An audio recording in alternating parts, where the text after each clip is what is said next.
Ya. Buenas tardes, mi nombre es Irving Jesús Rangel Cruz, soy licenciado en fisioterapia y maestro en neurorehabilitación. Muy bien, ¿cuántos pacientes tiene actualmente? Alrededor, estaba calculando que tengo alrededor de 8 o 10 pacientes en toda la semana, ¿verdad? Muy bien, ¿y cuál es la rutina que tiene para atender a un paciente? Mi rutina empieza, por ejemplo, recibo al paciente, empezamos con un llenado de historia clínica para conocer todos sus antecedentes, conocer su lesión y posteriormente nosotros establecer un tratamiento en base a ejercicio terapéutico y agentes físicos como por ejemplo la electroterapia y el calor. ¿Okay? ¿Cómo se detectan las discapacidades, ya sea como motoras de lenguaje, intelectuales o de desarrollo? Una discapacidad motora tú la puedes ver desde que tú recibes a tu paciente. Por ejemplo, si llega un paciente con un problema en la caminata, eso te está hablando de que tiene una alteración en la marcha, ¿verdad? Que no es normal. Aquí el ojo clínico va a importar mucho. Tienes que ver a tu paciente, tienes que verlo, cómo se mueve, cómo tal vez agarra un vaso, cómo coge un lápiz, para que tú veas qué lesión presenta, ¿verdad? Por ejemplo, no sé, si le cuesta agarrar un lápiz, ya estaríamos hablando de que tiene un problema tal vez interno, cerebral, ¿verdad? O por ejemplo que le cueste que tartamudee, pues ya tiene un problema del habla, del lenguaje. Pero a 100% pues se piden estudios como tomografía, resonancias magnéticas para estar 100% seguros de qué es la lesión, ¿verdad? Y dónde está la lesión. Ok, y en el caso de trabajar con niños en sus dificultades para desarrollarse plenamente, ¿cómo reaccionarían los padres ante, pues en dado caso de que tengan alguna dificultad motora? Ahí sí tienes que tener cuidado, por ejemplo, cuando se trata de niños, porque a los padres, como padres nos gusta que nuestros hijos crezcan sanos, ¿verdad? No es fácil para un padre el saber que tu hijo va a tener una discapacidad tal vez toda su vida. Entonces tienes que explicarle muy bien a los padres que no es un limitante, que al contrario hay que apoyar a ese pequeño para que con la limitante que tenga pueda hacer una vida normal. No es necesario, por ejemplo, muchas veces suele suceder que los padres lo ocultan por miedo o por temor a que la sociedad los discrimine. Bueno, hoy en día no. Hoy en día tú le hablas abordas al padre de familia, le explicas que tiene una lesión, que va a ser necesario que tome fisioterapia para mejorar su calidad de vida. Y obviamente aquí entran, por ejemplo, los psicólogos. Tienes que apoyarte de trabajar en equipo, porque también es una parte en donde el psicólogo le explica más a fondo cómo tratar esa nueva etapa del niño. Y va a ser importante que se trabaje en equipo multidisciplinario con nutriólogo, psicólogo, médico, terapeuta de lenguaje, terapeuta ocupacional y fisioterapeuta, para que los padres se sientan tranquilos, se sientan con la libertad de poder llevar a su hijo a terapia y saber que él va a mejorar, que él puede hacer una vida normal. Por ejemplo, cuando se trabaja con niños, ¿desde los cuántos meses o años empieza usted a tratarlos y como por qué? A mí me ha tocado empezar a atender niños inclusive desde los 3 meses, 3 hasta, por ejemplo, 2, 5 años. Entonces, ¿por qué empiezo desde esa edad? Porque, por ejemplo, hay pacientes que tienen trastornos del neurodesarrollo. ¿Cuáles son estos? Por ejemplo, que un bebé, por ejemplo, no quiera gatear, o que un bebé veamos que tiene alteración en el movimiento, ¿verdad? Que no quiera caminar. Ahí es donde entra el fisioterapeuta y para encaminar al paciente a que haga ese hito del desarrollo, porque el desarrollo de un infante está marcado por unos hitos que son estándares que se tienen que ir cumpliendo mes con mes, y que el padre debe estar atento, porque si uno no se cumple, tiene que actuar rápidamente para que el niño se encamine a que sea normal. Entonces, esa es la importancia del ojo clínico. También como padre, de que veas a tu hijo y digas, mi hijo en este mes tiene que hacer esto. En este mes tiene que hacer esto y yo tengo que ir checándolo, ¿verdad? También ahí importa mucho las valoraciones mes con mes con el pediatra, ¿verdad? El pediatra de hecho también es el que nos dictamina a nosotros a entrar si nota que un niño no está cumpliendo algún hito del desarrollo, ¿verdad? Pero sí, básicamente nosotros lo recibimos por trastornos de motrices. ¿Qué tipos de pruebas son los que utilizan aquí para diagnosticar si es un trastorno o alguna discapacidad? Pruebas, pues hay, por ejemplo, nos basamos en test, ¿verdad? Que nosotros los terapeutas conocemos, como por ejemplo hay uno que se llama MOCA, que evalúa el deterioro cognitivo. Por ejemplo, si un paciente tiene sospecha de que algo no anda bien, evaluamos con ese test el deterioro cognitivo, ¿verdad? Y hay infinidad de test que van encaminados, por ejemplo, a diferentes lesiones, ¿verdad? Por ejemplo, en pacientes pediátricos, regresando al tema anterior de los hitos, por ejemplo, hay estándares que es, por ejemplo, la escala de Denver. La escala de Denver es un test donde mide mes por mes el desarrollo del infante y en base a ese el terapeuta dice, pues este niño sí tiene este problema porque en este mes tendrá que hacer esto, ¿verdad? Se evalúa lo cognitivo, el lenguaje, lo psicosocial y lo motriz. Entonces, en esos test tú te das cuenta si el paciente tiene algo, pero ya con más certeza, por ejemplo, tú, haces también, recomiendas, tiene que ir también con un especialista porque es necesario que se evalúen más a fondo. Pero yo te puedo decir que un terapeuta nos basamos en test, ¿ok? Científicos. Bueno, y nosotros, ¿qué recomendación nos daría a nosotros como estudiantes sobre la detección de estas discapacidades? ¿Qué recomendación les daría? Por ejemplo,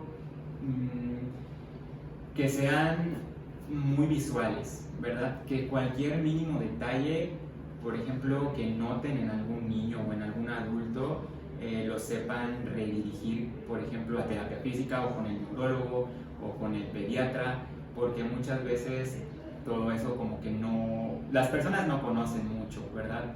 Entonces a veces son temas que no se conocen al 100%. Entonces yo les daría como tip el que si notan algo lo recomienden, lo refieran, ¿verdad? al médico tratante y sobre todo que intervengan con sus padres para que puedan explicarle que toda discapacidad puede tener un buen fin, ¿verdad? ¿Algún caso de algún niño que le haya tocado que sea más difícil o que usted recuerde más? Híjole, bueno, no hay pacientes como tal difíciles, todos si lo sabemos abordar de alguna manera, si nos interesamos y por ejemplo ponemos algún empeño, todo fluye bien, pero algún paciente que yo recuerdo es un niño, por ejemplo, que tuvo una lesión del plexo braquial. Al nacer, ¿verdad? Lo extraen de manera forzada y lastiman el plexo braquial, ocasionando que, por ejemplo, ese niño, los padres se asusten porque tú ves que tu hijo mueve muy bien el brazo derecho, pero el lado izquierdo no lo mueve. Entonces, yo creo que es el caso que más me ha marcado como terapeuta, porque tienes que tú adecuar, por ejemplo, cómo le enseñas el gateo, si se tiene que utilizar los dos brazos. Entonces, fue toda una tarea para poder enseñarle al niño a gatear, ¿verdad? Entonces lo logró, por cierto, y ahorita ya está caminando, ahorita ya se está trabajando con el alcance, que rebase, por ejemplo, más de 90 grados, que lleve su brazo. Él llega aquí, lo ideal es que llegue para jugar. ¿Qué puede hacer un niño a esa edad? Jugar, pero interactuar con el medio ambiente. Entonces ese es un caso que más me ha marcado y que, por ejemplo, también se ha derivado con psicología a los padres para que no se desesperen, porque es normal que pues al hijo de tu vecina o al hijo de tu hermana que se está desarrollando bien y que tienen la misma edad y tú pues tienes tu pequeño que va un poquito más lento con su brazo, pero que psicología lo ha manejado también muy bien para que los pacientes tengan calma. Bueno, y derivado de ese caso que tuvo una lesión al momento de nacer, ¿pueden haber casos que se puedan detectar durante el embarazo alguna discapacidad motora? Claro que sí, por ejemplo el síndrome de Down, ese se va a detectar con los ultrasonidos, ¿verdad? Mensuales que hace la madre. De hecho hay un ultrasonido que se hace, ¿verdad? que es para detectar enfermedades neurológicas, y en el síndrome de Down se puede detectar diferentes síndromes, labio leporino, bueno, infinidad, ¿verdad? Con ultrasonidos, y ya va a depender, ¿verdad?, de la madre. Hay opciones que puedan detener el embarazo o que puedan continuar. Te digo, ¿por qué no continuar, verdad? Pues, al final de cuentas es un ser humano, tiene derecho a la vida. Y aunque pues un infante no presenta alguna discapacidad motora, ¿usted recomienda que como quiera vengan a consulta? Sí, desde luego, porque aquí no solamente se tratan lesiones, aquí también se previenen lesiones. Aquí no solamente es tratar, sino también prevenir. Y por ejemplo, si tú sientes, por ejemplo, que estás perdiendo equilibrio o que te está fallando la coordinación, puedes acercarte con toda confianza al fisioterapeuta para que te evalúe y ver qué está pasando, ¿verdad? O si en caso de los niños que sientas que tu hijo no está rindiendo al 100% tal vez en una actividad deportiva, te acerques al fisio y te evalúe para ver qué sucede. Por ejemplo, muchas veces vemos que es que mi hijo se tropieza, es que mi hijo siento que no da el paso bien. Ya lo examinas, lo evalúas y te das cuenta que el niño tiene pie plano. Entonces hay un tratamiento para eso también. Entonces, yo también recomiendo que si no es necesario tener una lesión, puedes acudir al fisioterapeuta para poder lograr cambios significativos. ¿Y con qué frecuencia recomienda usted que un infante o ya sea un niño acuda con un Con el fisioterapeuta? fisioterapeuta, pues por ejemplo, una vez, si no tiene ninguna lesión, puede tener una consulta mensual para ver que todos sus hitos de desarrollo se estén cumpliendo bien. Si tiene alguna lesión, pues ya estamos hablando de que pueden ser las 3 veces por semana a 2 veces por semana, ¿verdad? Dependiendo su lesión. Pero si no tiene ningún problema, puede ser una vez cada mes, sin ningún problema. ¿Y cuál es el tipo de lesión o discapacidad más común en este rubro? En este rubro lo más común es, por ejemplo, el PCI, es parálisis cerebral infantil. Esos son los niños que más llegan a terapia, ¿verdad? Y síndrome de Down, desde luego, autismo, ¿verdad? Esos son nuestros 3 casos más frecuentes. Bueno, y cambiando de rubro, de trastornos del neurodesarrollo, ¿cuáles son los más frecuentes? Que tu bebé no quiera gatear o que no quiera caminar. Esos son los más frecuentes. Siempre te buscan porque es un hito que se tiene que cumplir. La teoría dice que no hay ningún problema si tu bebé no gatea, ¿verdad? El detalle es que el gateo es importante para la coordinación en un futuro. Cuando tú eres adulto, si tú no gateaste, vas a tener un poquito más de problema para coordinar. Si gateaste, sin problema, pero no hay como que asustarse o prender alarmas. Pero hay que prender alarmas cuando tu bebé no quiera caminar y ya tenga 2 años. Ahí sí, ¿qué está pasando? O cuando tu bebé, por ejemplo, no se interese por objetos coloridos y ya tenga 6 meses. Ahí sí hay que prender el foco, un foco rojo. O por ejemplo, que tu hijo ya tenga 6, 7 meses y no balbucee. Ahí también sería un foco rojo que se tiene que atender. Esos son trastornos del desarrollo con más frecuencia en fisioterapia. Bueno, y ya para concluir, ¿cómo actúan los niños en cuanto al momento de recibir este apoyo? ¿Cómo es trabajar con niños? ¿Cómo es trabajar con niños? Muy buena pregunta. Es totalmente diferente con un adulto, desde luego. Al niño no lo puedes trabajar estáticamente, porque el niño se empieza a fastidiar. Entonces, tienes que cambiar todo tu entorno. O sea, esto cambia completamente. Lo tienes que hacer colorido, lo tienes que hacer dinámico y lo tienes que hacer entretenido. No como que tú lo obligues, sino que el niño lo disfrute, que a través del juego aprenda a llevar su terapia. Entonces, por ejemplo, este set cambiaría, pondríamos tapetes, pondríamos cubos, pondríamos juguetes, pondríamos infinidad de cosas para que el niño se entretenga y no lo sienta tedioso, ¿verdad? Entonces, tienes que cambiar para empezar tu personalidad.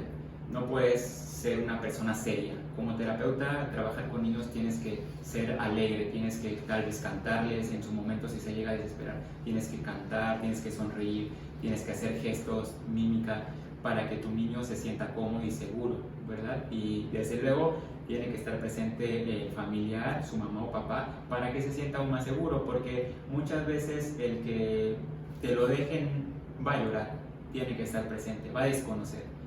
Ya cuando tú lleves un año trabajando con él, ya te conoce perfectamente y ahora sí se vale un poco que la madre tal vez se tome un descanso, ¿verdad? Y puedes tú trabajar con el niño. Pero en primera instancia tiene que estar presente el familiar y te digo, el entorno tiene que cambiar, tiene que ser adecuado desde, por ejemplo, el clima. Tiene que estar templado, porque hay niños que resienten mucho que tienen calor y empieza el llanto, o tienen frío y empieza el llanto. Entonces tienes que visualizar todo el contexto del entorno psicosocial del niño, conocerlo perfectamente para saber qué le gusta y qué no le gusta.